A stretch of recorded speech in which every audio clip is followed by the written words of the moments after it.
All right. Good night. Good night. Good night. Good night. Welcome to the Fatherhood Think Tank. 60 to 90 minutes of fatherhood issues for fathers, about fathers, with fathers. Tonight we have a special broadcast because we are trying it and we're going to do it. We have a great partnership today that we're working um, with the Freedom, the Express Freedom organization. They wanted to have a way for us to be able to have uh, I forget what you call it, um, live, in person, and virtual Fatherhood Think Tank. They're going to be presenting some things in their live location. I'll let I'll let Brother Dukes, who is over uh, Express Freedom, tell us a little bit about what we're going to be experiencing tonight, and then definitely we'll get into what we need to. Good evening. Good evening. Hey, Brother So, Dukes. how y'all doing? So tonight, this is a appreciation event that we're having here at my office in Margate.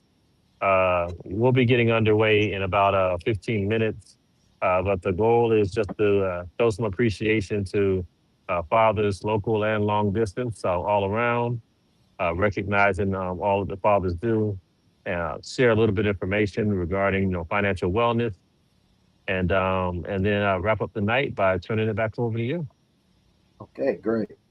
So we are going to, while we're doing that, we're going to have, we're going to do it really quick to get everybody, the fathers who are here tonight, who's participating, to go ahead and introduce themselves. And then we'll be ready to do this simulcast. I'm excited about this because once this can happen, I know that we can begin to take this to the next level in reference to what we do here at the think tank and adding it in a live component to it. And luckily, me and Dukes talked about it, and we said let's do it. Let's see how it works, and we're going to see tonight, gentlemen. Uh, I'll let anybody. Well, Dukes, I'll let you go first since you're on the other end, and then I'll let the other fathers introduce themselves. All right. Well, good evening, everybody. I'm Cedric Dukes. I'm here in Coral Springs or Margate, Florida. I'm a retired principal. I'm now a financial coach. I work with families, and I'm a father of two. They're older now, 29 and 26, and excited to be here.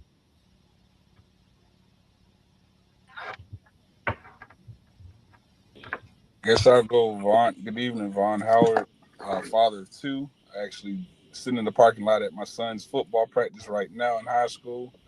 I was now 16 and soon to be 18-year-old freshman. I'm sorry, junior and senior. Married for now 19 years. Um, Worked for the city of Fort Lauderdale in economic development. So thankful to be here. Good evening, gentlemen. My name is Ed Tenney, and I am a father of three grown adults. I have two grandbaby daughters on the West Coast, one grandson here in the state of Florida, and I'm excited to be here. Hey, good evening, gentlemen. My name is Lionel Lightborn. I'm a father to a tribe of 7 young adults, 3 young women, 4 young men, 1 granddaughter, 1 grandson, and it's always a pleasure to be here. All right, great. Guys, this is Dr. Ron, the fatherhood coordinator. Not coordinator, that's my therapy job. But I'm fatherhood curator of the Fatherhood Think Tank. And listen, I don't know why this man let me butcher the name of the organization, not and not say anything to me, but I guess it's being polite. Um, so this the organization that Brother Dukes is running is not. I was saying that uh, Express Freedom is Freedom Express. So Freedom Express, and I'm sure as they begin to talk later on, they're going to talk a little bit about what they do, how they do, and how. And a big point, at one point we talk about a lot of times in reference to fatherhood, there's a component of really needing to know how to handle your finances, know how your finances are going to work. I just got off the phone. I just got off the phone with somebody in reference to and they were saying, "Hey, you're making the right choice to wait to do that until finances that you don't have a leaky valve. If you're going to make a connection with something, make sure you don't have that leaky valve, and then that becomes a part of your problem in a later point." So they're gonna talk a little bit about that. I just wanted to before we go into and I know they're going to be starting shortly. Just go around to the fathers in the room. Hey, what were you appreciated? What did you appreciate on this past Father's Day?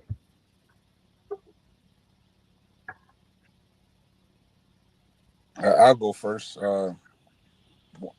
Well, outside of nobody just could decide what they wanted. It was like, what do you want? I said, I don't care. Like, you know, I'm supposed, you're supposed to, make these plans for me. You know what I'm saying? But outside of that, the entire family, we went to church. That's one of the things I wanted to do, just to kind of reset ourselves from a spiritual perspective.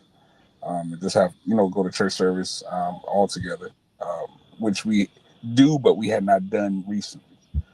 Then from there, they took me to lunch slash pre dinner, which was cool. And then, for the most part, I just kind of relaxed. And I think that was, I didn't necessarily have a daddy or a daddy do list. Let's put it that way. So that was pretty cool.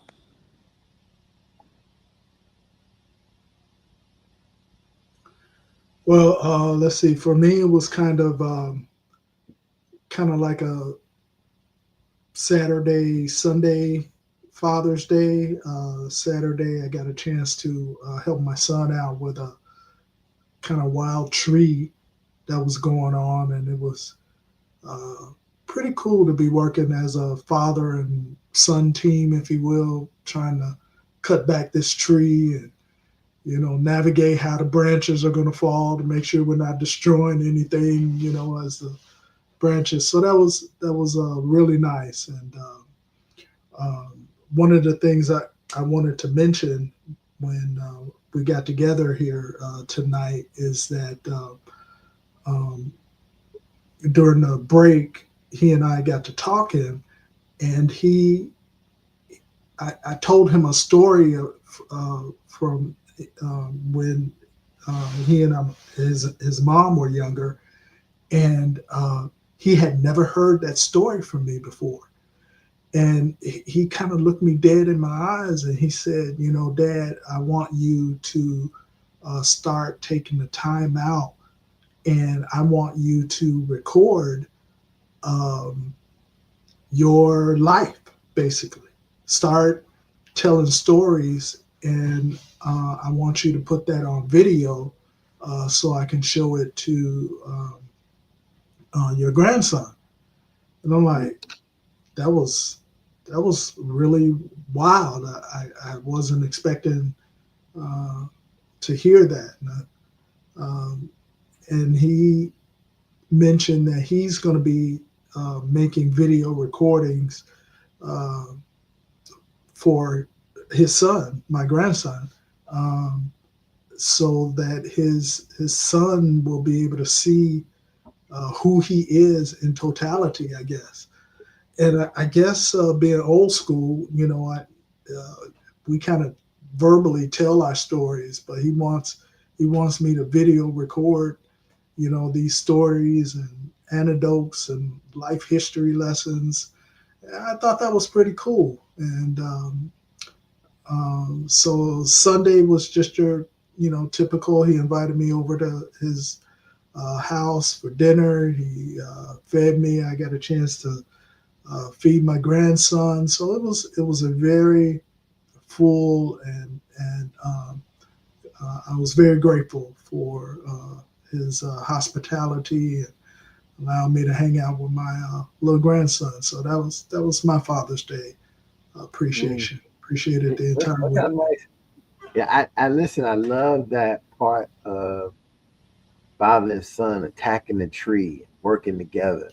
You know, those are the kind of things that you know we don't normally hear in our atmosphere. Like we attack this project together, and I think that it's almost like a uh, hallmark moment type. Oh, let me just listen. Just telling this, recording that right there for your grandson will be, you know, something fabulous. But I definitely agree, and I would say to many fathers that is a very important technique to use to make recording. I make these recordings. These recordings right here are there. I think Duke's is giving me a sign, so go ahead. Dukes, are we ready? If not, go ahead, Lightborn. It's not ready. No, I threw a fatherhood party, and so I threw a fatherhood party for, you know, for a few family members and friends who were just fathers all together.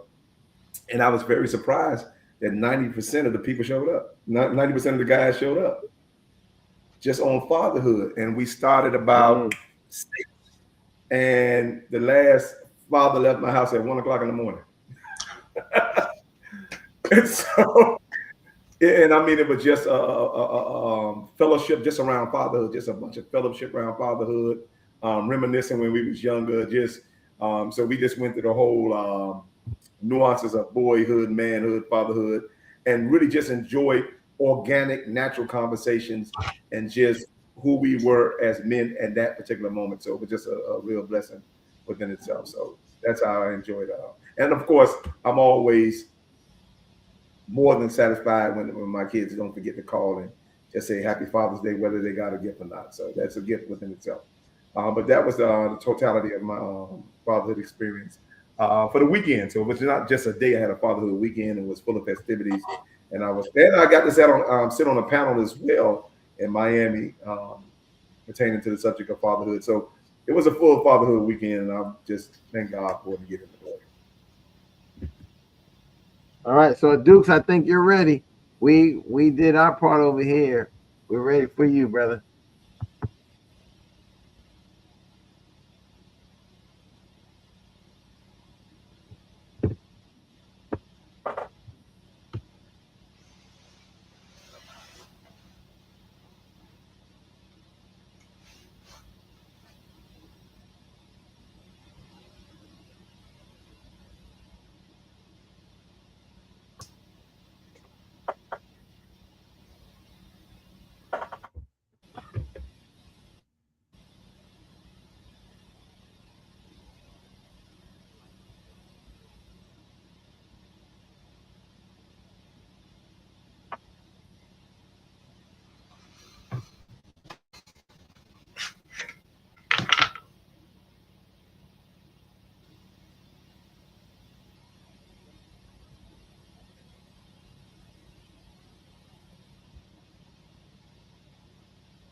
You're muted. You're muted, Dukes.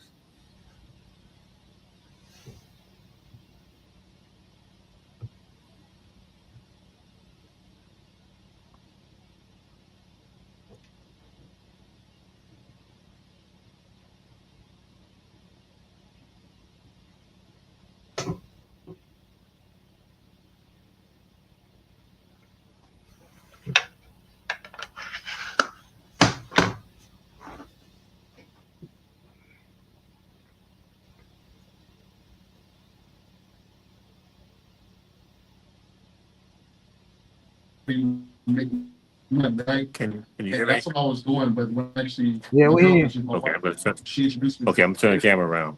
And that I'm sorry. That truly changed my life because honestly, I was looking for something different, and a big thing I was looking for was financial freedom. Is there anybody in here that's looking for financial freedom? Okay, if you got it, congratulations. But at that time, I didn't have it. I still don't necessarily have it the way I want it, right? You know, but I really wanted financial freedom. And that was the moment. And I was looking for a vehicle to get me to that destination. When I saw this business, and I saw that I could learn about money, I saw that I could help other people in the community. I saw that I could be a leader. You know, I saw that I could be a coach. I'm so interested in doing it. Because honestly, as a father, that's already talents that you have. The talent of coaching, the talent of mentoring, the talent of leadership skills. So that's what we're doing. We're pouring into others. And honestly, fast forward a little bit now, today, me and my wife, we run this business together. We make almost $200,000 in this business. So this business has truly changed our lives. And, you know, we're in expansion time. You know, because you know, we're looking to grow and we're looking for other leaders.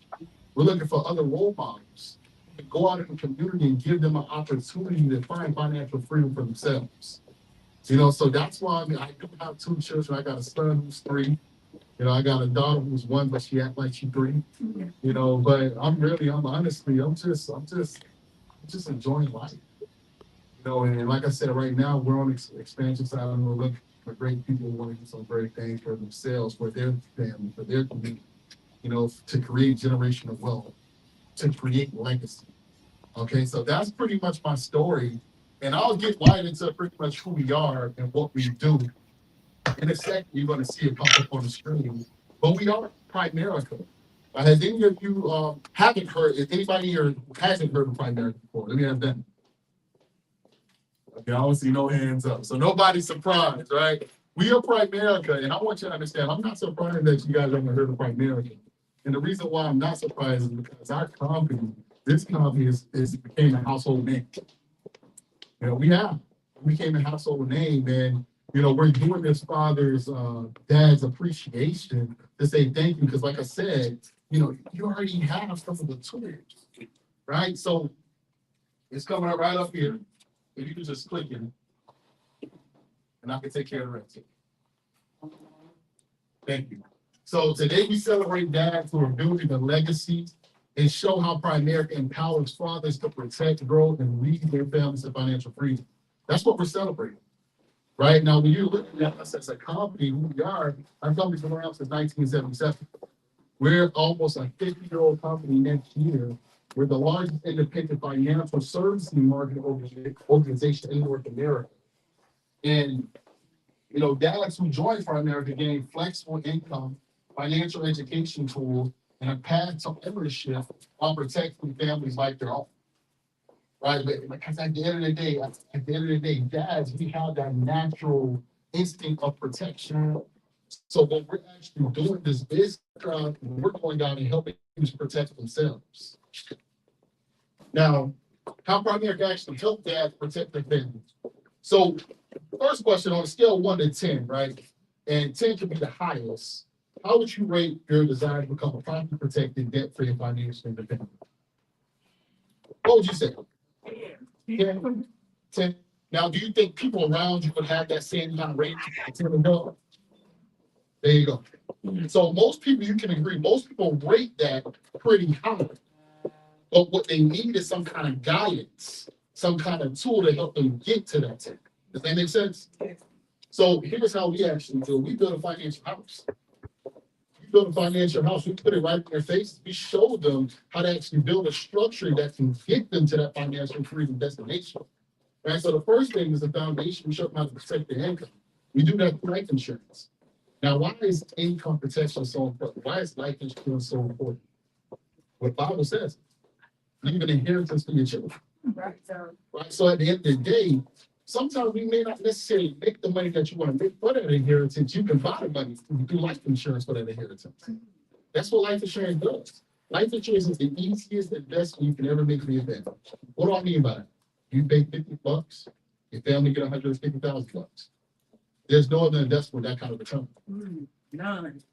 It's a smart investment.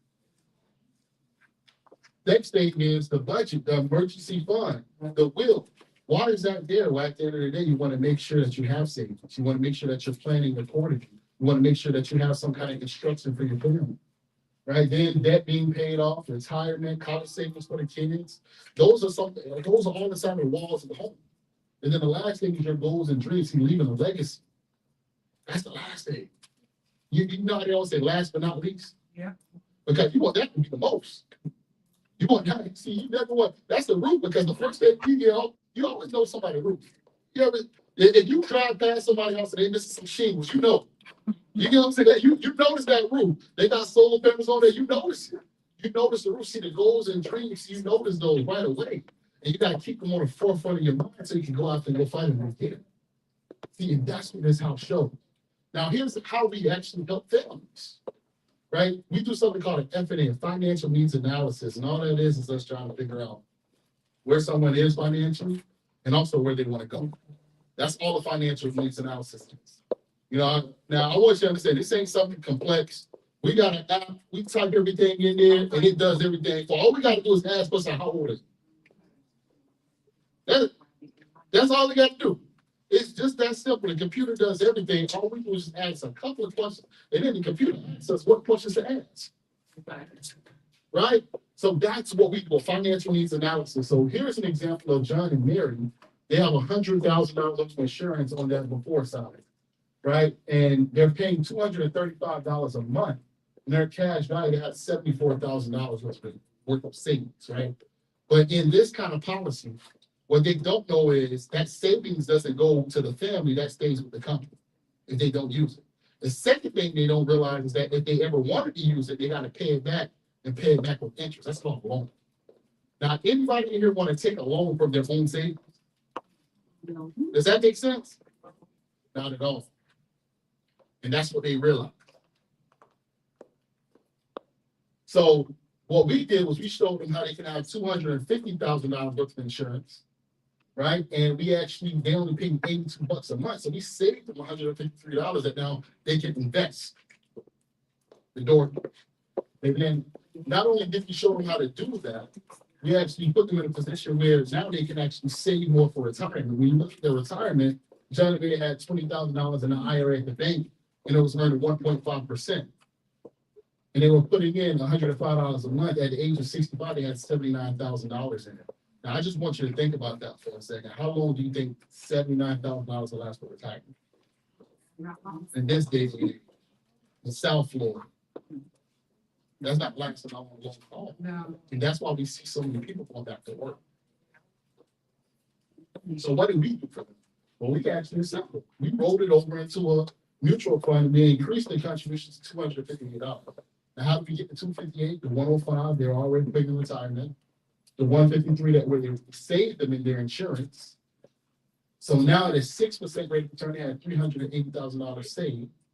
And at a 9% rate of return, they had over $700,000 saved. Now, I'm not a mathematician, but you can agree that's a lot more money, right? Yeah. You can agree that puts them in a position where they don't have to go back to work, right? You can agree that if something happens to them, that's a legacy for the family, right? Right. See, and that's what we're talking about. We're talking about legacy. We're talking about building something for generations to come. Now, our purpose for dads, what is our purpose? Well, our purpose is to help every dad build a legacy worth leaving. See, that's the goal. That's the purpose. Build a legacy worth leaving. Our mission statement is primarily helps fathers earn more income and become properly protected, debt-free, and financially independent, and build a legacy for their children. See, I want y'all to say legacy. Even the way that sounds, it does something to me. Yes. Because you start to think about what does your legacy look like? What do I want to leave for my children? What do I want still here for generations to come when I'm no longer here? See, that's what legacy is about. See, we equip dads with time-tested financial concepts on how money works, financial education guides. See, Primerica offers services designed to help fathers protect their income, eliminate debt, and create generational wealth. See, we want generational wealth to be created as well. Now, some of our strategic partners. So when you're looking at this hub right here represents all the companies that we work with and all the services that we have to offer. See, I talk about life insurance, but that's not all we do. See, at the end of the day, look at this, mortgages and home equity loans. There's so many individuals out there looking for their own home. They're looking for something that they can truly own so that they can leave that for their children. We help with the mortgage. We've seen many times where people go out and don't get approved somewhere else, and they come here and they get approved for that same loan. We help families create wealth. We help families leave something for their children. Next thing is investment portfolios. See, we help middle class America. What do I mean by that? See, at the end of the day, we work with clients who have $25 that they can save, but we also work with clients that have $1 million that they can save. See, our goal is to make sure that everybody is creating wealth and building it. And it starts with something. Not being afraid to have the conversation of, what can I do with $25? What can I do with 30? Because that later turns into, what can I do with 50,000? What can I do with 100,000? It's about starting. Next thing is legal and identity theft protection.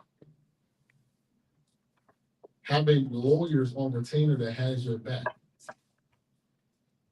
You know, there's so many people. I'm looking in this room and I see so many people, like-minded individuals, and people that all look like myself. And lawyers having your back is extremely important.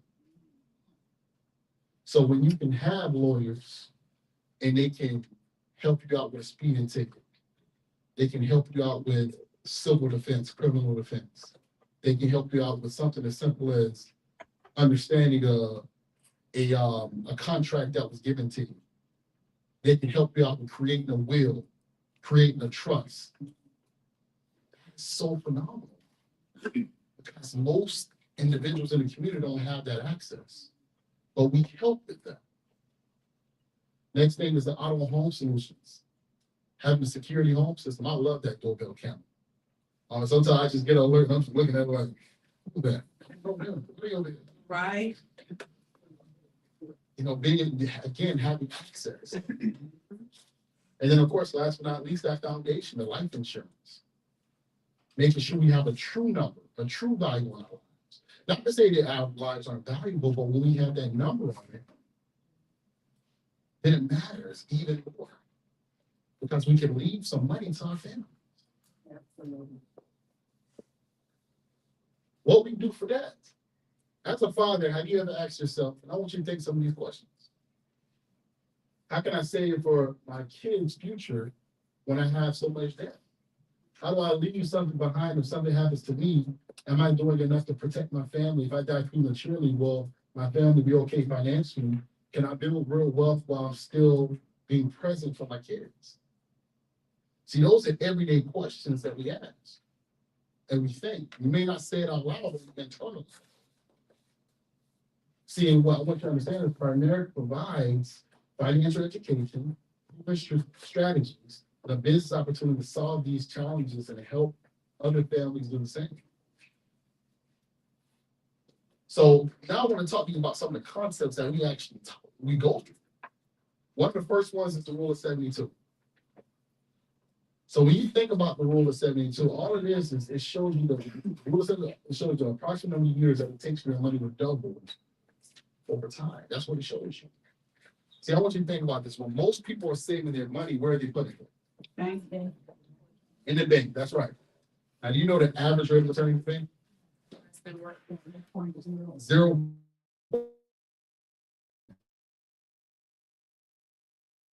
$1,000 sitting in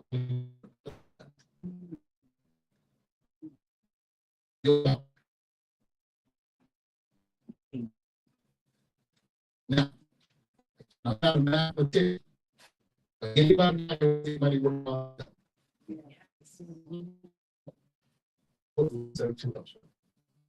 so which works hard. Look at this, 3%. So 3 4 times that every 20 years, you'll want to measure out double. If you have 6%, that's 2 years. Every 6 years, every 6 years, this was not working for you, working for it.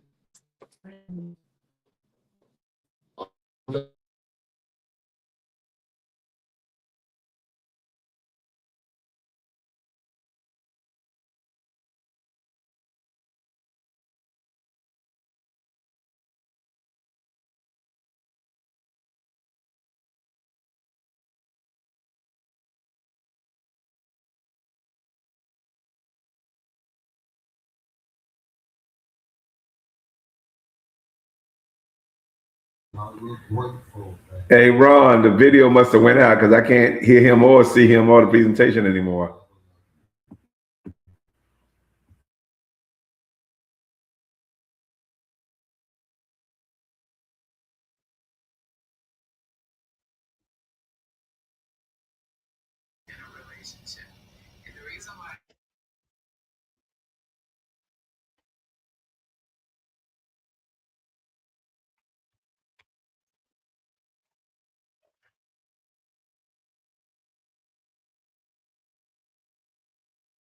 Okay, so we must have got disconnected.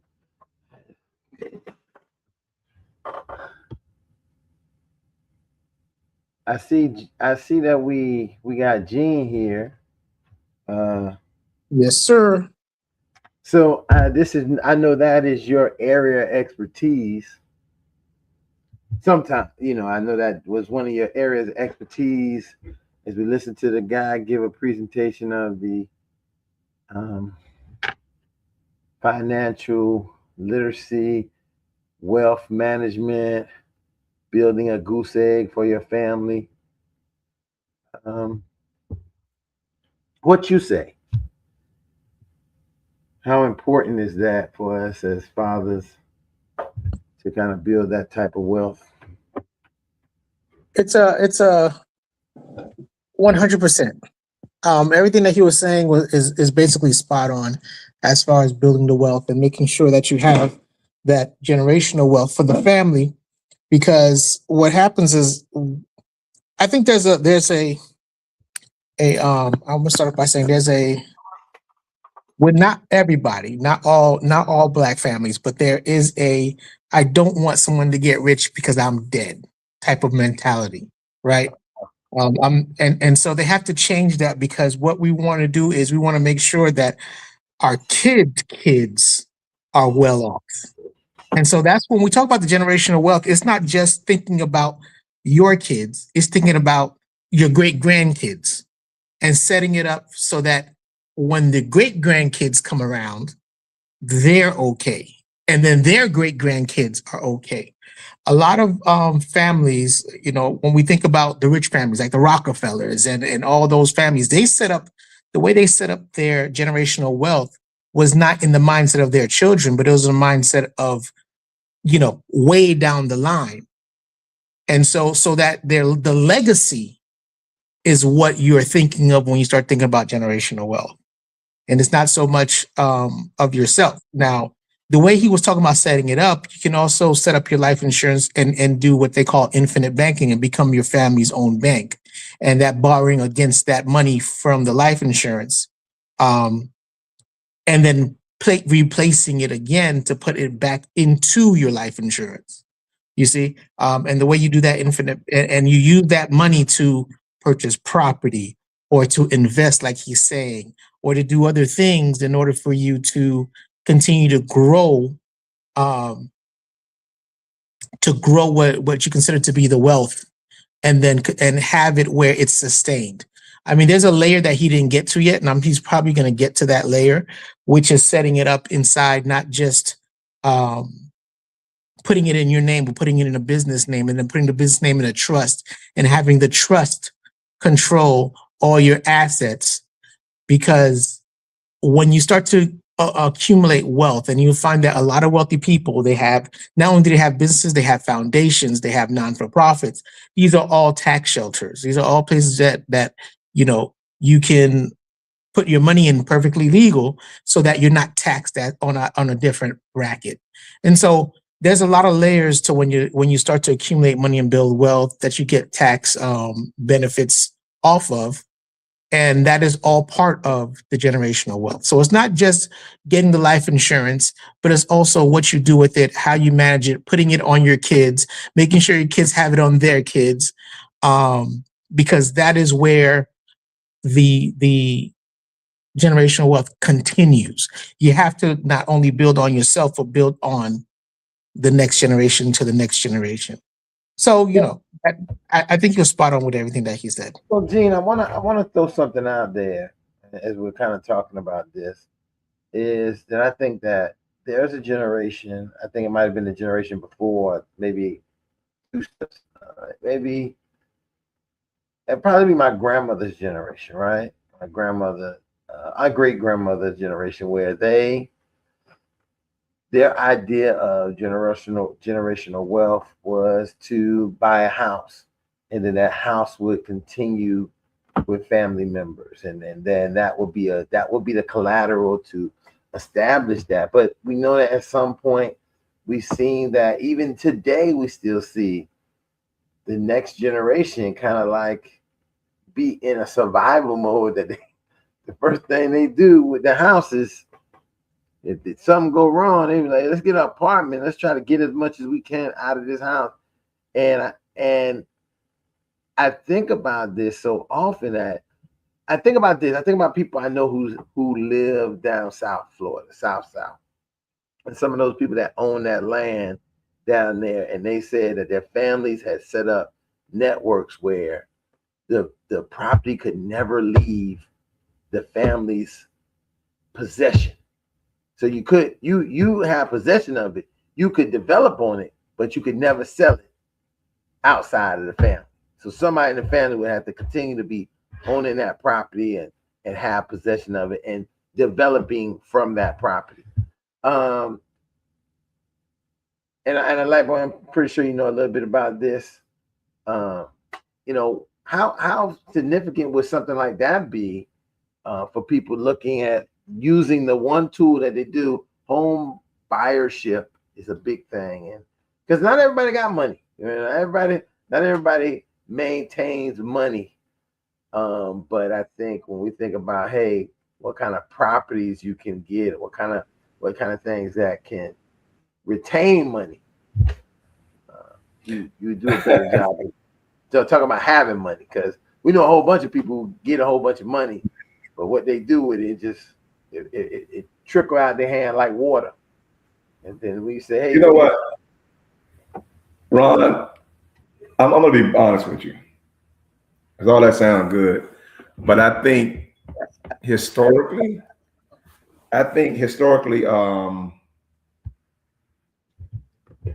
Prime America, and I'm like, and I don't love Prime America. Prime America is not a good product for Black communities, if you ask me. I don't care too much about it, because I understand the legacy of Prime America, what they did, they saw, and key word here, Prime America. You understand? And if you understand the recent history, because you got a distant history and a recent history of Black people in the word prime, right?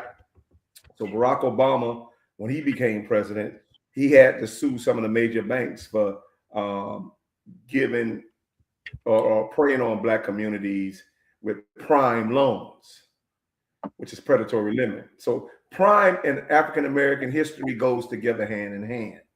And so when people like Prime America do this and that, I'm like, no, Prime America is a high stakes marketing firm that build better salesmen, then they have a better product. And here's why. They never lead with their product sales and their productions. I'm like, okay, what's the highest amount of, because they'll tell you you can get. And so their product is more suggestive than anything else, not factual, suggestive. Unfortunately, they get a lot of smart Negroes with this. I'm really disappointed in that part, because you get some of the most educated Negroes who bring this terrible ass product into our communities. Now, why does this look so familiar to me? Because this is not new. Prime America is not new. What they're doing is using a formula that Willie Gary became popular for, suing that. And I was like, that's what made Willie Gary a champion, because it was another company just like Prime America. It was just a company back then that went through all the black churches, and the man on black communities alone, the man built a $2 billion empire. $2 billion. We talking about you're talking about like 60s, 70s, 80s, $2 billion empire, because he went through the leadership of black churches and sold them on that particular product, which so happened to be like Prime America, almost exact same formula. And so when they say when you don't know your history, you're doomed to repeat it. And so what happened is the Negroes who say they're smart enough and financially educated enough is dumb as a plum most of the time. And what they are is they're just what they call they're like pyramid salesmen, right? And so the financial wealth he's talking about is based on the recruitment of more people to buy in. So you recruiting, then you become like a salesman, and then you recruit a certain amount, and then your status goes up as a salesman, and then you have other salesmen that under you, and then as they build their brand, it's like the more salesmen that produce salesmen under you, it's how you make your wealth. That's Prime America. And so nobody ever think the question in the black community, because most people are just gullible as black people. Oh, we're very gullible. And so nobody think to ask like, okay, man, if we're going to be peddling your product to black communities, what is the average insurance policy that black people are being qualified for? We're not asking those questions because we live on other garbage. I'm like, if your main product is garbage, chances are the rest of your product is garbage. And so I'm like, first of all, how many people are getting qualified for what's your highest policy? And what's the average policy that black people is getting qualified for? Are we getting qualified for $100,000, $250,000, $500,000, $1 million? So how many of those policies are black people are actually being eligible for? And guess what? That's where you get them at. And then here's the bigger question. You ready for this? Since we're talking insurance, how many policies have you actually paid out to black people? See, black people don't ask. We don't ask the right, because they sell you on the salesman part and the financial legacy and all this other crap. That I'm like, man, Ron, if it wasn't for you, man, they would have got the business. I already know that I know. And I've seen educated people, Ron, so you won't be the first person they don't snooze. They build a whole brand. Okay. I'm talking about educated like a whole forum. And I'm sitting and I'm astonished because I see some big wigs there. And this is true. I'm going on common sense alone. I ain't gonna call out the name of the fraternity or sorority, right? But we're at a very prominent place for black people when they having this big thing. But this wasn't Prime America. This was another insurance agency. And the black division had built up this particular agency, I ain't gonna call their name, and built them up to a status where they had to create a black division. You know what they were proud of? And they sold millions of policies for? $250,000. Say we got millions of black people, $250,000 worth of insurance policy, right? Mm-hmm. I said, and I'm like, and they were like, that's gonna build financial wealth. I'm like, that's impossible for them to build financial wealth because the average house costs $400,000. But we would celebrate $250,000. And this is the logic. I mean, and we got educated, common sense, and people clapping. Oh yeah, that's right, this and that. I'm like, what are y'all, stupid? These people tell you that they have $1 million policies that y'all ain't getting. And you're saying you're priding yourself on selling millions of black people $250,000 policies when they have $1 million policies and $500,000 policies that y'all not even qualifying for, and y'all believe that they're a good partner to you. So it's not so much the trying to hide under the financial wealth banner or the financial literacy banner. That's crap. I said that's a rouge. That's a Trojan horse. Because the reality is they're building their wealth on a bunch of black, what you call on the back of a bunch of black salesmen that's creating more black salesmen that's selling a crappy product. Because at the end of the day, I want to know the product that I'm building, bringing to my community is actually working for my community. And I had them to come and I had them to do a financial analysis on me, right? That was dismal. And then I had them to do what they call an insurance policy. I'm like, what I would qualify for? Not one. I had about 5 separate Prime America come down and try to sell me a policy. I said, okay, what I'm qualified for? None of them got over $50,000. None of them. Every last one of them capped out at $50,000 or less when it came to get me a policy. And I'm not even sick. And so right then and there, I'm like, that's the problem with Prime America. It's not so much the promotions and the presentations. The problem with Prime America is their product. And they are notorious for selling crappy products to black communities. But again, this is not new, because if you go back and watch, it's a very entertaining movie. I would recommend every black person watch this movie before you get in contact with Prime America, because that company in that movie is Prime America, just in a new era. And that's the movie with Jamie Foxx, who playing Willie Gary. I can't remember the name of the movie right now, but Jamie Foxx is playing attorney Willie Gary, which is a prominent, matter of fact, he's the Johnny Cochran of Florida. And he had to actually go up against and sue this guy for doing what Prime America doing us now. He had to sue this guy for doing to black people what they did. Same MO. And once you watch that movie, your eyes are open up like, oh, damn, I'll be damned. And I'm sitting there like, damn, we sell our communities cheap. And the sad part about it be our best and brightest that's doing it. So I'm like, I ain't got no love and no respect for no Prime America and black communities. Their product is predatory in black communities, because when they talk about building generational wealth, I'm like, no, you're building generational wealth for that company, but you can't even get your people a decent insurance policy through that company. And I don't even want to ask you about the payouts. And so that's the questions we need to ask. What are the average black family qualifying for as far as insurance? And show me the numbers. And what are the payouts you have paid so far since you've been selling black people insurances in this in black communities for the last 30 years?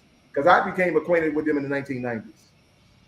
That's how far back I go with Prime America. So you can't play me on Prime America. I know them very well. Yeah, they are a multi-level marketing company. They are akin to Amway, where your business it's a pyramid scheme. I wouldn't call it a scheme. It's a pyramid situation where listen. First of all, let me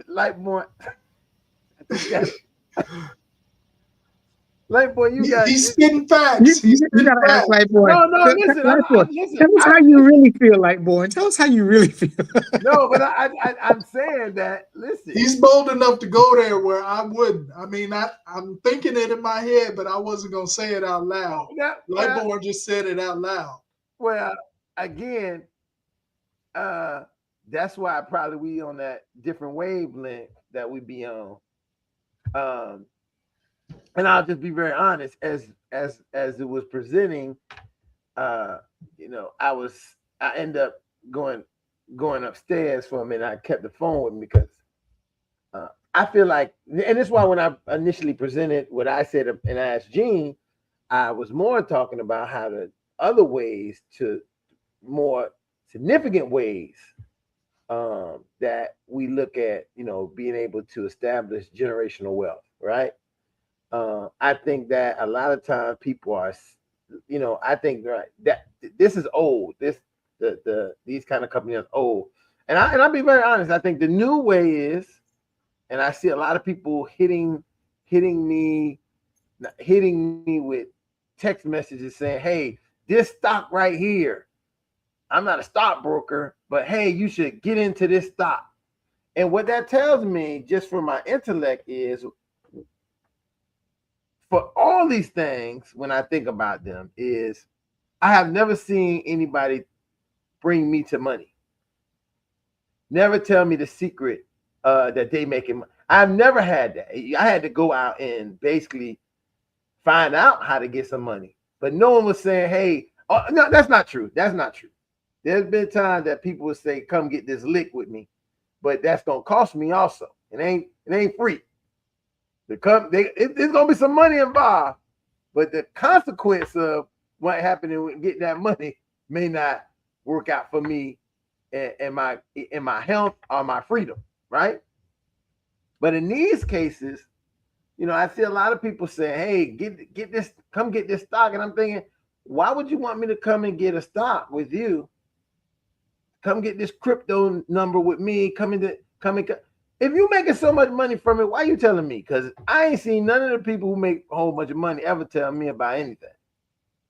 Well, I beg to differ. Okay, so I'm gonna hit two things. One, what Lightbone was saying, I want to address it.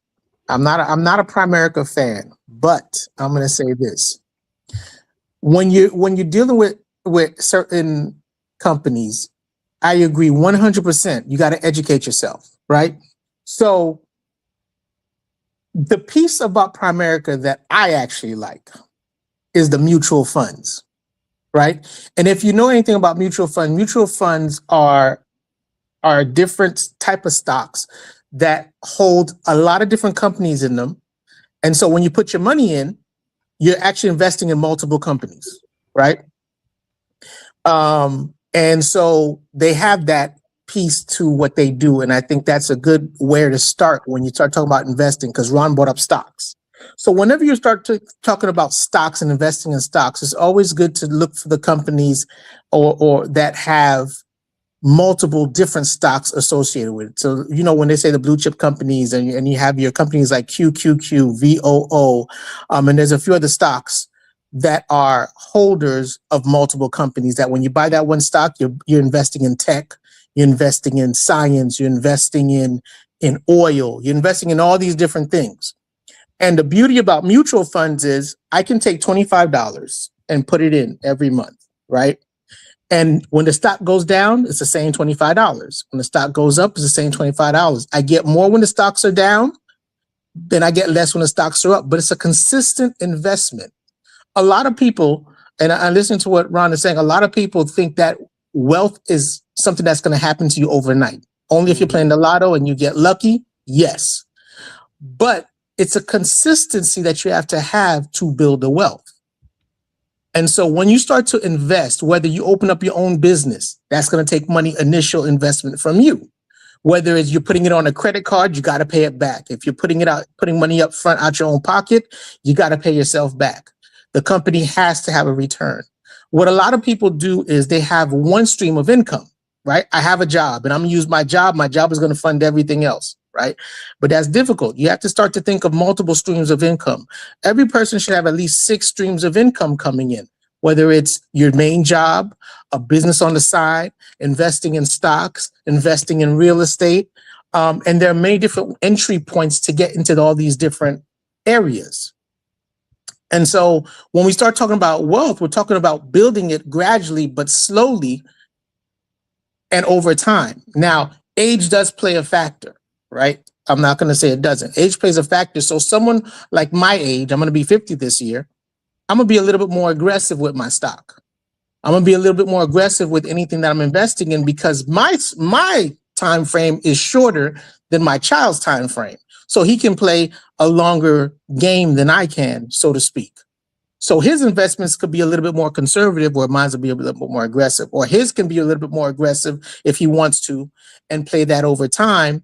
But he has time to manage his portfolio a little bit different. When we say portfolio, it's just a bunch of different things that you have within what you're investing in. So all that plays a role.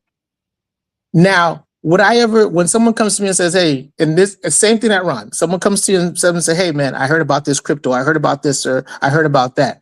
The first thing you gotta do is be like, nah, let me find out first. Because everyone knows about the Trump meme coin, right? Trump put out a coin, it went big for a day or two. And then if everyone who like put a whole bunch of money in that thing and tried to let it ride out, lost.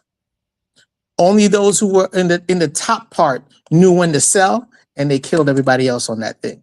So when you start getting into cryptocurrency, you have to, at any stock, you have to do it with an educative lens. You just don't jump in because someone told you it's a good idea. And then, I'm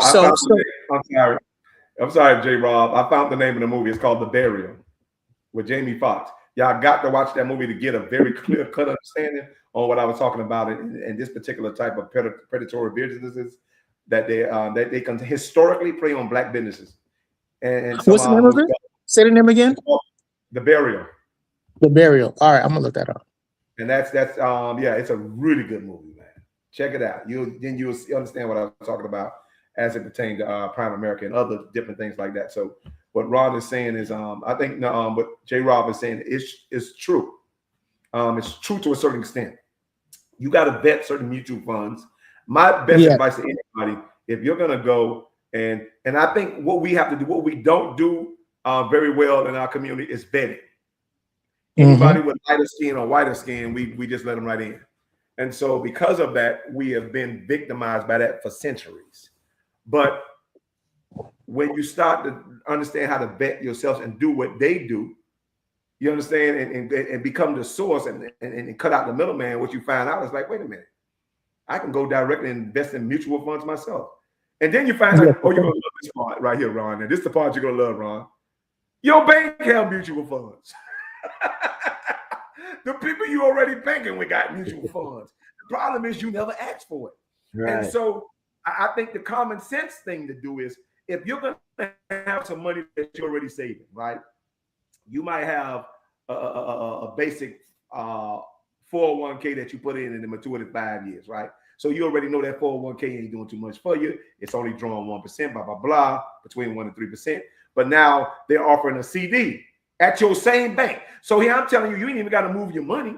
All you have to do is move your money at the same bank to a highest interest rate account, which can be a CD or a mutual fund. That's really it. But the problem is we don't have enough economic watchdogs in our community, because everybody talking about financial literacy as if Black people are financially illiterate. That insults me. You understand? Because we are financial geniuses. You cannot go from slavery to a society with no reparations and be financially literate. Well, I'm Lightborn. I'm going to tell you what happened, right? And I'm sure you already know this, but I want to also educate the people who are listening. So the reason why the Black folks were so financially sound, right, is because banks didn't allow us to put our money in there, right? So when the Great Depression hit, all our money wasn't in banks. We didn't have to do anything work. That's why they account the Black community for saving a lot of businesses like Cadillac and all these other places, because when the economy tanked, Black people, because we didn't have our money in the banks, we had our money under the mattress, we were still able to buy things cash. So when we went out and bought the cars, we bought the cars cash. When we went out and bought anything, clothes, whatever, we had to pay cash. There was no credit for Black folks. And so we were able to, right. So we were able to save, but the detriment to that, and I'm going to tell you the detriment to that, what you save is what you have. Where what Lightborn is saying, when you start putting it in CDs, what you save starts to compound with interest. And there's a big difference, because $100 today, if I put it in the right investment that's giving me a good return, can be $500 tomorrow. You see what I'm saying? When I say tomorrow, I mean down the line. I mean literally tomorrow. But if I don't invest it wisely, that $100 today is either going to be zero. But if I don't invest it, period, that $100 today is going to be $100 tomorrow. So what Lightborn is saying is 100% sound. Safer investments, like if you're not willing to take a risk and you want to be super safe, CDs is the way to go. They don't offer you a high rate of interest on return, but you do get a rate of return. You see what I'm saying? So there are safe avenues, there are risky avenues. There are different ways to invest your money and make it work for you. Now, this is where we talking about being proactive, because I think a lot of time when we teach financial literacy in the Black community, we teach it from a reactive standpoint and not a proactive standpoint. And what does that mean? That means that first of all, there's no real regulation, so we have to start regulation what financial products come in and out of our community. Prime America is never gonna be scored. If they should not even be allowed in your community. That's number one in the Black community. It's not a respected product. Oh, remember you said blue chip and all that stuff? The problem in Black communities, we don't have a blue chip system or a black chip system to say approve or disapprove. And until we create that system to say who's approved to do business in Black community, who's not approved to do Black community, that's where we fall short. But once that system is in place and it can't be compromised, that's when we start to be an economic power that they cannot deny. And so when me and you're talking, but we're talking things about things that we know, J-Rob. But the most people, and most particular Black people, when they coming in when they coming in with the financial literacy stuff like that, they're using Black people to scam Black people. I know, and if you watch American Greed, you will see, oh Jesus, you will see it frequently. I've seen mega churches got scammed by people who that was their members, faithful members who were working for organizations, investment firms, and blah blah blah scammers. And I'm like, wait a minute, y'all scamming the church too? Churches got scammed, Black celebrities got scammed, and they use other Black people to do it. And so what I'm telling you is this. I'm like, listen, man, if you're with a reputable, and this is what you call a reputable agency when it comes to Black communities, if you want to safeguard yourself. First of all, make sure whoever that you're banking with or whatever financial institution that you're doing business with, please make sure they FDIC approved. If they're not FDIC approved, I don't care if they're a bank, if they're an investment firm, if they're not on that FDIC list, take your money out of that place right now. Because all the FDIC do is insure your money or whatever monies you got with them people up to $250,000. That's it for the people who got up to $250,000. If they not FDIC approved, what they can do is hit you with this right here. And I love this part because this is what makes a scam legal. Well, we told you it was an investment.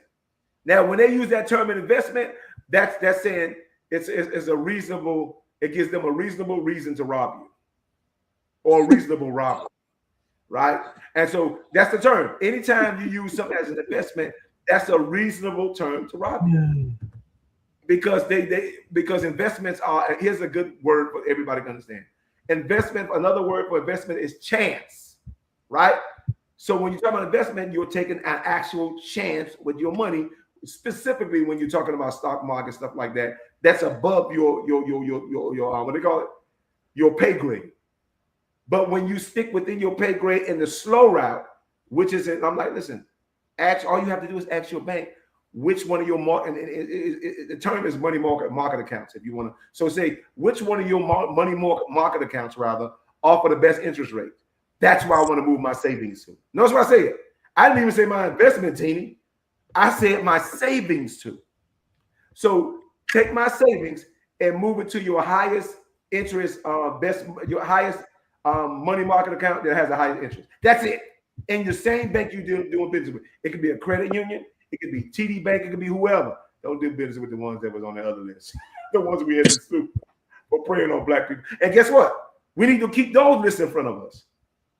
You can't forget that recent history, which was roughly between 2008 and 2015, where you had predatory banks that had to actually got fined and had to pay out to Black communities for preying on them on predatory subprime mortgages, blah, blah, blah, blah, blah. So I'm talking about the big banks like JP Morgan, Bank of America, I think Citi, household something, whatever. And so when you have those, I'm like, the problem is we should never forget that. They should always be your enemy, at least for the next century. But you know what they do? They buy their way back into Black communities. And unfortunately, I'm like, I love this man, but I can't respect him for that. Like people like TD Jakes, I love you, but you don't allow. And I said the sad part about the white people tried to educate you. I'm like, hey man, they was one of the major people on your list that actually were predatory against your Black communities. Why are you doing business with them and saying you want to build affordable housing? And so what do? They didn't give him a grant. right? Because I believe that the every bank had to pay out a certain X amount of millions.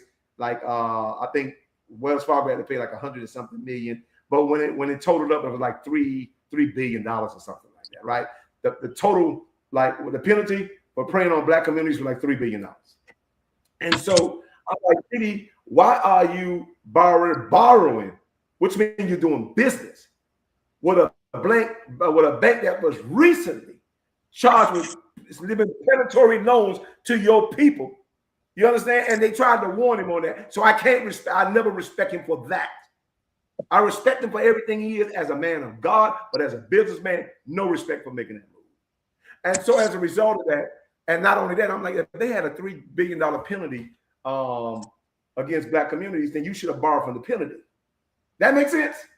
Because when you borrow from the penalty, you can give better interest loans and you can get it as a grant. That way, guess what? Then you can become the lender, right? And the guardian when it comes to your people's financial sustainability. You did. You went and borrowed $1 billion from the predator. And I mean, that's why he was making the rounds. And people was trying to, still love him and respect him and warn him at the same time. And his rationale was these words here. Well, that was a different administration. Are you serious? This is his rationale. I want to hear. I'm like, I just want to hear what your rationale is. Well, that was just a different administration. I'm like, are you stupid or what? You are too wise to be too stupid in this moment right now. Especially if you got people trying to give you the answer. God putting the ram in the bush, letting you know, like, maybe, man, maybe you not need to be making deals with the devil. But you made it anyway. And that's a story that's unfolding right now as we speak. And we have to really be better watchdogs of these people that's coming in our community and trying to sell out because they think they're going to build financial legacy and all that stuff. No, they're building financial legacies for their people. They're just using you guys as like they always use you. Financial guinea pigs. I have to say, you said something earlier, which is 100% true. You can control your finances. You can control. They make it so much easier for the individual to pretty much manage their own money. You have like apps like Robinhood, Acorn, even Charles Schwab, things like that where you can manage your money. You want to go to one thing that you said about the banks is 100% true. A lot of people don't realize that going to credit unions is a whole lot better for you than going to these big ones like Chase and Wells Fargo. Credit unions within your community, you can actually go in there and form a better relationship with people at credit unions where they see your face. It's more of a neighborhood type feel versus going into a Wells Fargo and things like that. And they offer better interest rates on a lot of different things you want to get, whether it's a home, car loans, and even credit cards. When you establish a relationship with your bank, especially credit unions, you'll be surprised on how many different products that they have that can help you out, even to build on your life. So you have to get out there. You have to be educated. You have to educate yourself on even with the credit unions on which ones you want to go to, because just because it's a credit union doesn't mean they're going to have the things that you think that you need. Okay, so you got to even educate yourself with the credit unions, the products that they offer, the things that they can do for you, because a lot of times you understand that the money that you put into these banks, right? They're using your money so they can make money. So you want to educate yourself on even that aspect about putting your money in, because I've gone to banks before and put and put money in there, and you try to withdraw and they're like, well, we can't withdraw. We can't give you that today. That's a large amount of money. They're like, what do you mean? I put it in. It's showing it's in my account. Now, well, we have to get that together for you. So those are the type of things that you really need to understand when it comes to banking and the different aspects of which banks you want to bank with, and the availability of the products that they have for you. But Gene, Timmy, you want to kick in? Yeah, I was just going to say, it's just going to take a cultural mind shift to be able to understand or to to have the financial acumen to be able to navigate through all of these different things. I guess you could say I was a victim of Prime America years ago. Back when their catchphrase was buy term and invest the rest. And I ended up buying my first life insurance policy with Prime America. But then the stress of trying to search out other individuals and give them names, give them 3 names of people that they can go to, host meetings and stuff like all of that stuff. It was like it just got to be too much, and eventually I let that policy lapse, and I went to a traditional company. I think it was MetLife or something like that. But when I talk about a cultural mind shift, I was very fortunate to have a mother who worked for one of the Bell companies growing up in Illinois. And basically all she did was just did what the other white folks did. She bought IBT stock. She had these various different funds and stuff that she invested in. And all she did was just emulate what the white people did. Come to find out, when she passed away, she's leaving a financial legacy, not to me, because she's being biblical. She's leaving a financial legacy to her grandchildren, my children, and they're the rich ones because of her legacy. But she wouldn't have been able to do that had she not been in a corporate environment to be able to obtain the knowledge and all this other kind of stuff. And when I talk about a cultural shift, my mom would always preach about financial responsibility, financial stewardship, and how to handle your money. And life insurance is one of the key things that she would preach to my uncles, my aunties. None of them listened. None of them listened. When they passed away, they left nothing to their kids. And I grew up with her preaching, this financial stewardship and responsibility because she was doing it. And she didn't take a class. She didn't, she just emulated what she saw her white counterparts were doing at the phone company. And over time, it just, the money made money. And my kids are beneficiaries of that financial legacy. So I say all that to say that, I don't know, my uncles and aunties, they didn't get it. They just did not do it. They heard it. I know my mama and my dad was preaching it, but they didn't listen. And I don't know if any of their kids listen. My cousins, my first cousins, I don't know. I listened because I came out of high school and joined a corporate agency, joined the corporate workforce. So I just emulated what my white brothers and sisters were doing with their finances. They talk to each other. We don't talk to each other about that kind of stuff. But I'm hearing over cubicles, and they're talking about what they're investing in and how they're making money and all this other kind of stuff. And that was a cultural mind shift that I personally had to make. And it takes sacrifice, it takes discipline, it takes a lot of those things to be able to do that.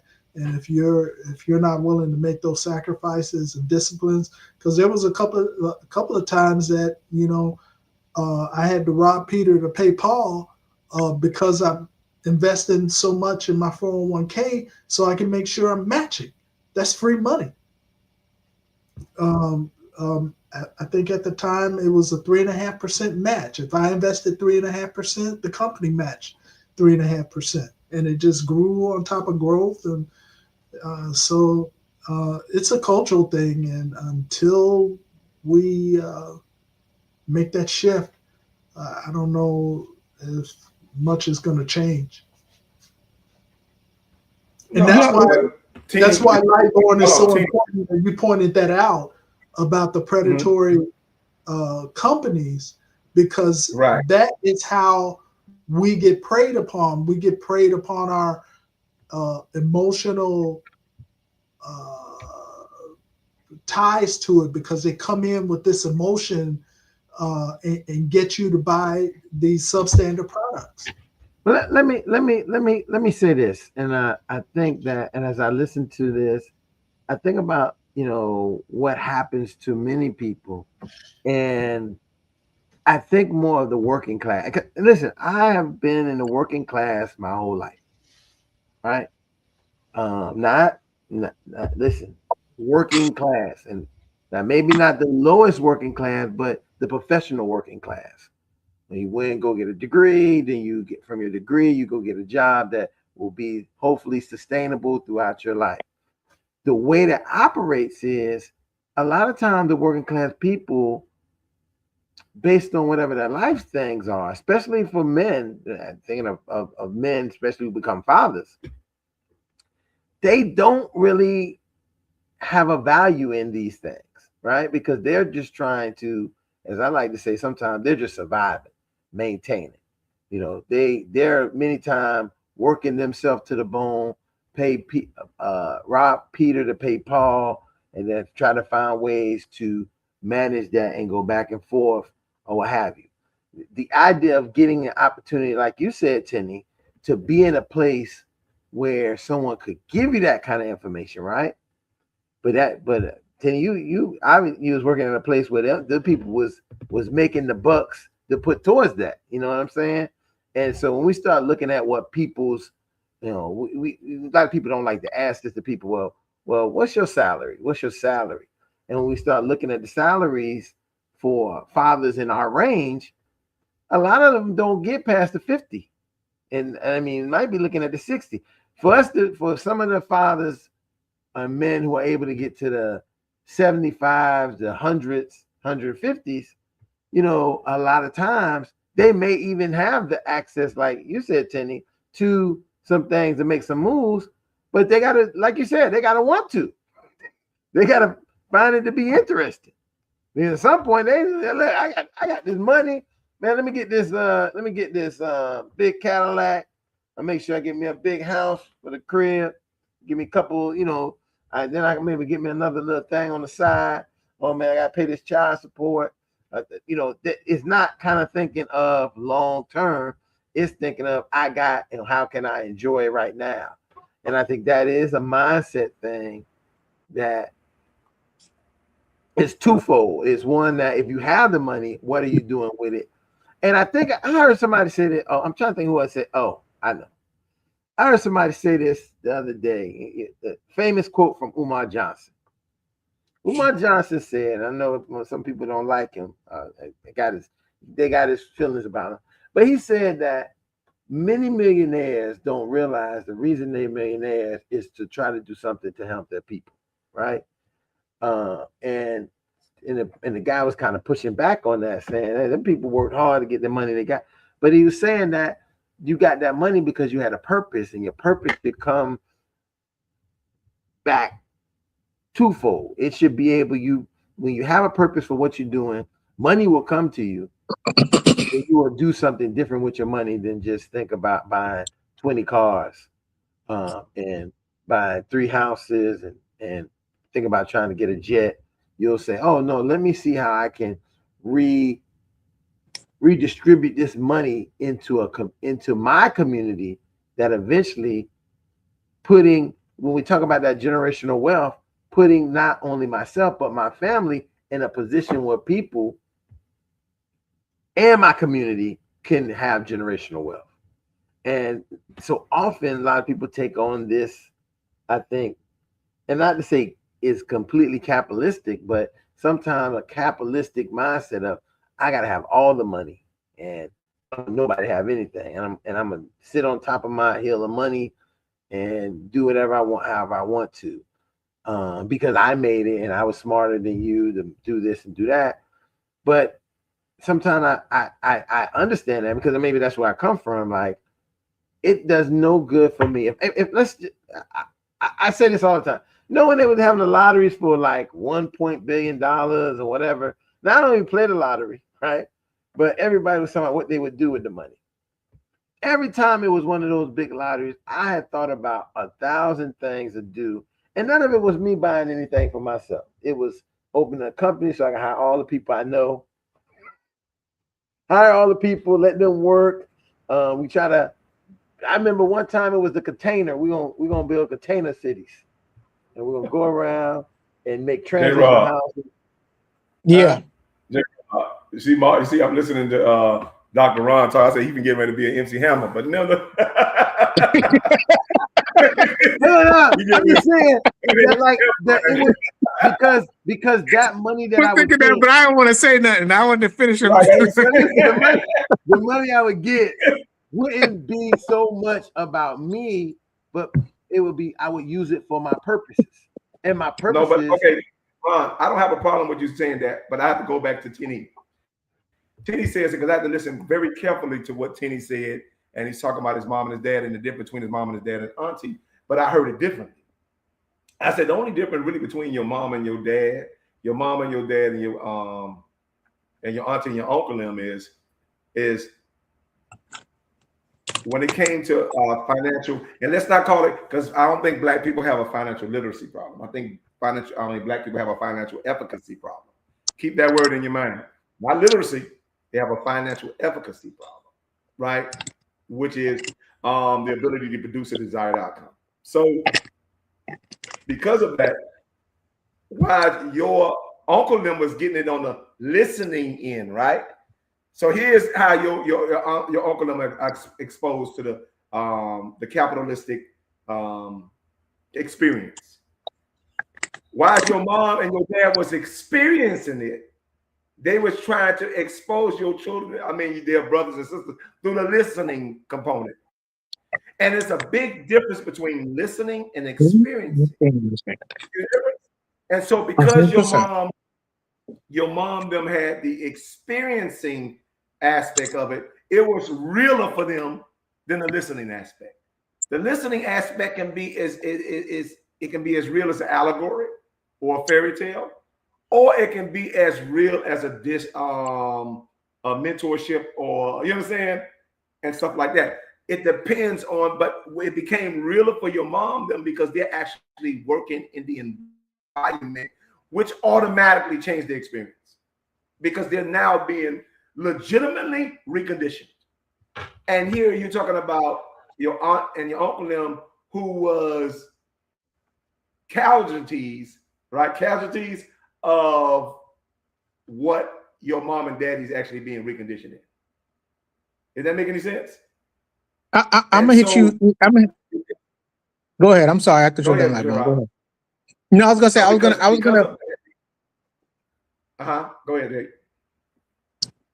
Okay. Go ahead, Dave. So I was gonna say I was gonna add to what you're saying because there's also another two components to that, right? A lot of times we don't look at the person going through the process. We see the finished product. And so when we ask them, when we see the finished product, like, yo, what did you do to get to where you are? And they tell us, we're like, man, we don't got time for that. Because you want that instant gratification. But it takes time. We need to find the people who are grinding so we can join in on the grind so we can make it. Right. But we're too busy asking people who already made it, who are like, yo, when you talk about someone who already made it and they're like, yeah, I'm gonna go ahead and put my money here. It's only gonna be like 10 grand, but you don't have it. You already defeated yourself. But when you go to someone who's trying to figure it out, right, and work their way, and then you're around those type of conversations, like Lightborn is saying, they were around the conversations that led them to say, you know what, I can do it too, versus around the finished product that is unobtainable. So it's twofold, like Lightborn's saying. You have the people, you get the mentorship from the people who made it, but you got to surround yourself with the people who are doing it. Because until you start having those conversations on a regular basis with other people who are like-minded, you're always going to be struggling. Because those type of conversations have to become a daily habit. And that's the only way you start to change your mind, your mindset. Go ahead, Lightborn. I'm sorry. But remember what I told you guys about is 2 different reactions we got in our community. We've done a lot of things, but we haven't. We were more reactive, but never really proactive. What does proactive look like to us? Black Wall Street was proactive. Jacksonville up there, Rosewood was proactive. That's what proactive looked like. Proactive, saying that, you know what, we're not only gonna have, we're gonna build, because it's one thing to have, and there's another thing to build. You have people who have, but they're not building nothing, right? See the difference? There's no real flow, or what they call money, another name for money, currency. So there's no real, and you know, currency is a flow of energy or flow of power. And so there's no real, you have people that have, but they're not, back to your point, Ron, which is perfect, because what you're talking about, Ron, is the currency principle, which means the flowing of money, the sharing of money. You understand? And because of that, right, everybody saw, proactively saw the financial potential, potential of Black people, but Black people. And so what happened as a result of that? You know who came in and really, and I saw, and I give him his props on that. TD preached the sermon. I think the Holy Spirit had hit him so hard. I don't even think he knew he preached the sermon. He preached the sermon one day. He said these words exactly. I never forget. He said, we have allowed the payday loan people. He said, we have allowed the payday loan industry to come in and carry our people back into slavery. His words exactly, not mine. And when he said that, and that's like, man, it had to be like 10, 15 years ago when I heard him say that. And I knew right then and there something revolutionary was happening and still is happening. With us, I can never penalize people who never, who are financial victims of this country. I'm like, you will never have that argument. I will never, ever, ever, never, ever saying that Black people are financially illiterate. Are you stupid? For you to say, anybody who said it is stupid. That's a stupid person saying that right now, without factoring the history, the financial history of Black people. But the fact that, and I think, again, financial geniuses and how I prove that, because I'm like, hey, you can't go from slavery to a free society with no reparations. You got to be ready less than 30 seconds to prove that. I'm like, so I don't think we don't need financial literacy, because again, that is a financial miracle. The fact that you can move from slavery to a free society and build something in the process. Again, financial efficacy is the correct word, because I say if we didn't need financial, as a matter of fact, it was the financial efficacy that made y'all prey upon us. Financial efficacy is what is the reason for white predatory lending. If we didn't have any money or no capacity or anything to try to actually move our people forward, then you wouldn't have had no need to do what you did and come to Black communities to do it. And you made a lot of money doing it. And so we have to have the accurate and the truthful depiction of our financial history and our financial makeup and our financial circumstances, as opposed to talking down and saying, oh, we couldn't do this or we didn't do that, or we're not as good as them. I'm like, would you, how can you compare yourself to somebody who had a 400-year head start? And so that's the thing that we have to always keep forefront. Never let them forget. Because when it comes to them being victimized, they'll never let you forget. You understand? And we have that same responsibility to never let people forget. And then you can't try to compete against me. You understand? If you're the reason I can't compete. You understand? Especially when it comes to financial, economic, and all the other stuff. So I think that we're on a financial rise. The fact that I see a lot of young people understand it. Now, here's another word I heard you say with your mom. Your mom and this was the most important thing, because your mom had 2 elements going for them that your uncle would have never had going for them. Your mom was experiencing corporate America, right? That's one factual evidence that they had going for them. And on the second hand, that we totally disregard, your mom was disciples. because the words she was using are the words of disciple. And so what it tells me is your mom them was disciplined enough to be where they're at. That's why they were there. And so for them to try to sell who they were or where they were to undisciplined people was never going to jive anyway.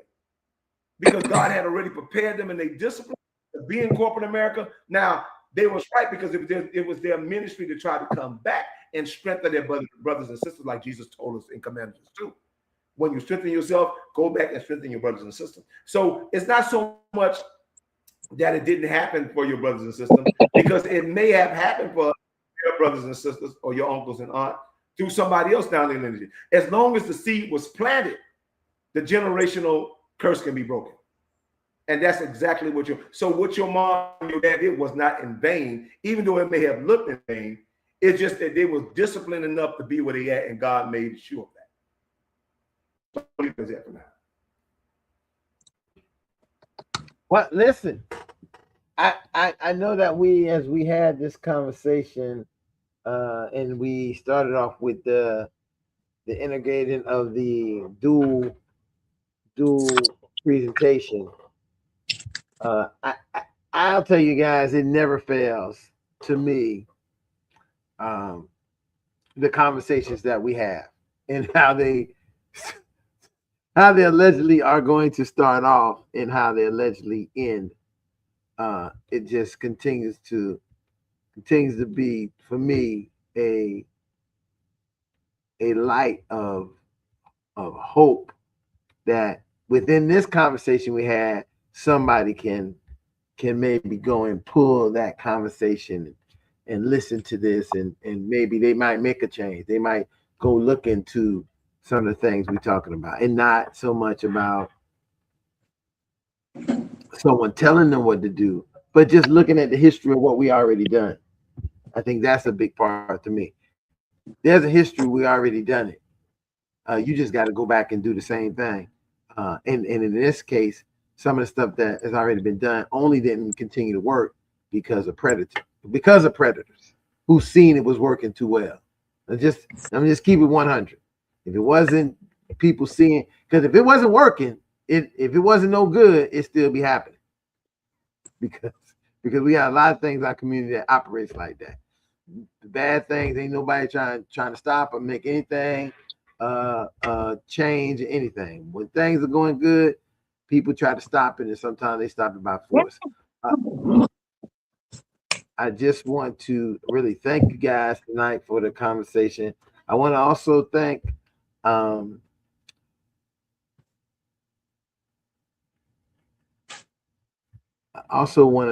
the organization we was partnered with tonight.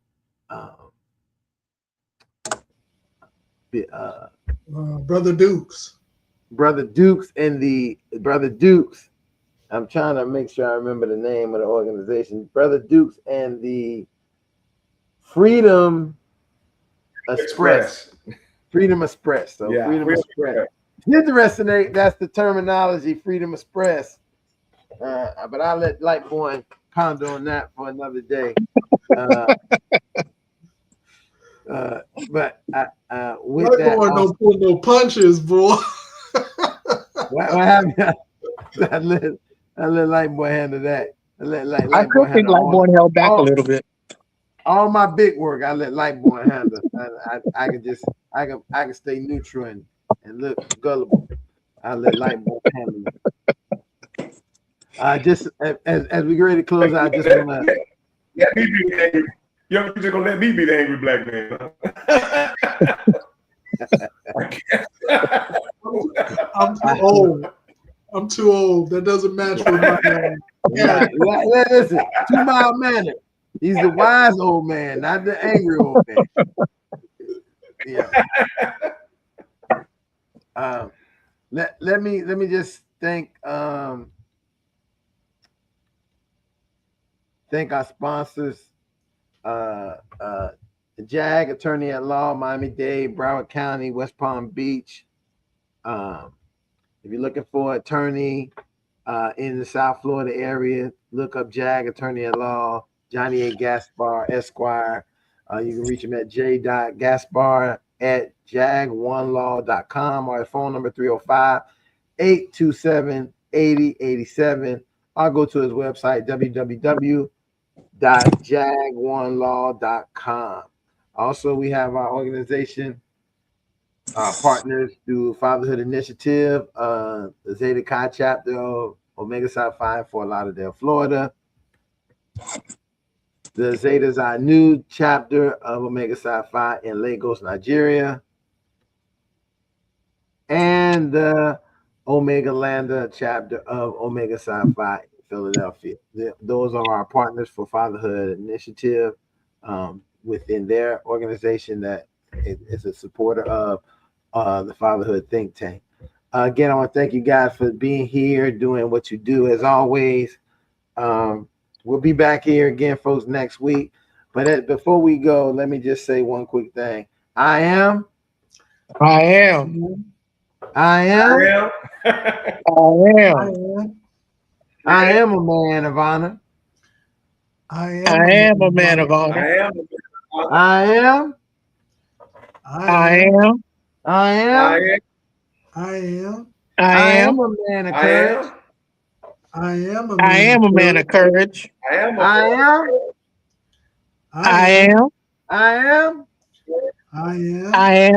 I am a man of respect.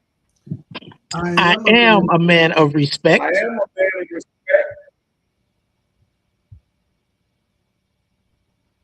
I said, fathers, I am.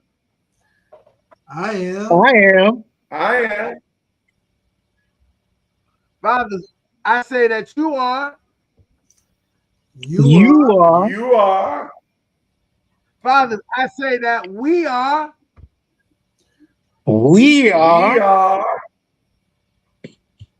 Championship fathers.